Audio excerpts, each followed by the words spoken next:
అపోస్తలుడైన పౌలు కొరింథీలకు రాసిన మొదటి పత్రిక 10వ అధ్యాయము. సహోదరులారా, ఈ సంగతి మీకు తెలియకుండుట నాకు ఇష్టము లేదు. అదేదనగా మన పితరులందరూ మేఘము క్రింద నుండిరి, వారందరూ సముద్రములో నడచిపోయిరి.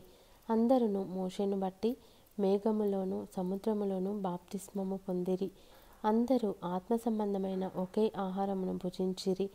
అందరూ ఆత్మ సంబంధమైన ఒకే పానీయమును పానము చేసిరి. ఏలయనగా తమ్మును వెంబడించిన ఆత్మ సంబంధమైన బండలోనిది త్రాగిరి. ఆ బండ క్రీస్తే. అయితే వారిలో ఎక్కువ మంది దేవునికిష్టులుగా ఉండకపోయిరి గనుక అరణ్యములో సంహరింపబడిరి. వారు ఆశించిన ప్రకారము మనము చెడ్డవాటిని ఆశించకుండునట్లు ఈ సంగతులు మనకు దృష్టాంతములుగా ఉన్నవి. జనులు తినుటకును త్రాగుటకును కూర్చుండి ఆడుటకు లేచిరి అని వ్రాయబడినట్లు వారిలో కొందరి వలె మీరు విగ్రహారాధకులై ఉండకుడి. మరియు వారి వలె మనము వ్యభిచరింపక యుందము.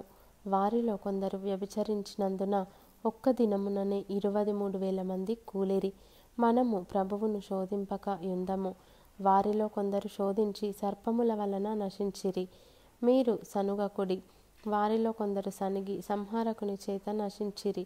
ఈ సంగతులు దృష్టాంతములుగా వారికి సంభవించి యుగాంతమందున్న మనకు బుద్ధి కలుగుటకై వ్రాయబడెను.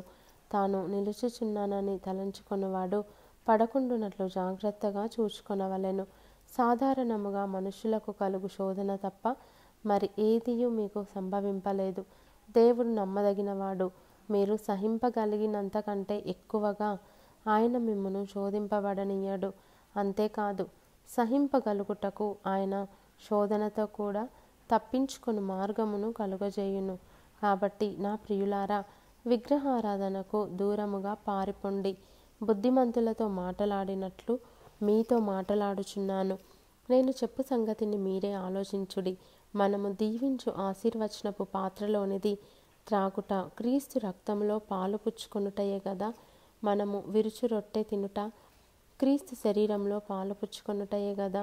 మనమందరము ఆ ఒక్కటే రొట్టెలో పాలు పుచ్చుకొనుచున్నాము. రొట్టె ఒక్కటే గనుక అనేకులమైన మనము ఒక్క శరీరమై ఉన్నాము. శరీర ప్రకారమైన ఇశ్రాయేలును చూడుడి. బలి అర్పించిన వాటిని తినువారు బలిపీఠముతో పాలివారు కారా? ఇక నేను చెప్పునదేమి? విగ్రహార్పితములో ఏమైనా ఉన్నదని అయినను విగ్రహములలో ఏమైనా ఉన్నదని అయినను చెప్పెదనా? లేదు గాని అన్యజనులు అర్పించు బలులు దేవునికి కాదు దయ్యములకే అర్పించుచున్నారని చెప్పుచున్నాను. మీరు దయ్యములతో పాలివారవుట నాకు ఇష్టము లేదు. మీరు ప్రభువు పాత్రలోనిది దయ్యముల పాత్రలోనిది కూడా త్రాగనేరరు. ప్రభువు బల్ల మీద ఉన్నదానిలోను దయ్యముల బల్ల మీద ఉన్నదానిలోను కూడా పాలు పొందనేరరు. ప్రభువునకు రోషము పుట్టించెదమా? ఆయన కంటే మనము బలవంతులమా?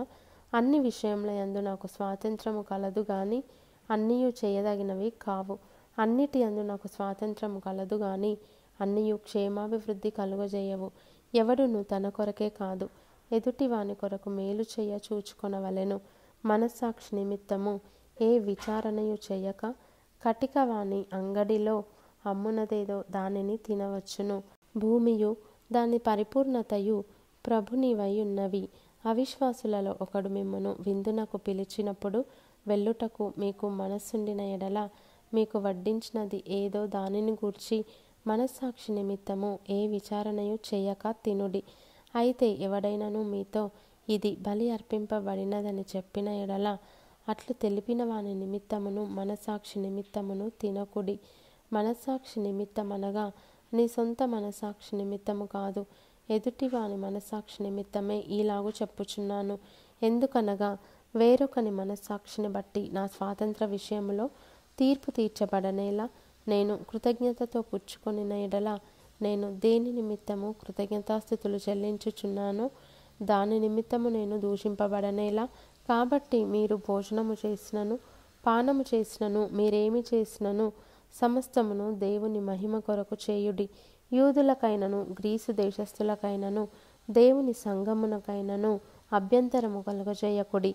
ఈలాగు నేను కూడా స్వప్రయోజనమును కోరక అనేకులు రక్షింపబడవలెనని వారి ప్రయోజనమును కోరుచు అన్ని విషయములలో అందరినీ సంతోషపెట్టుచున్నాను.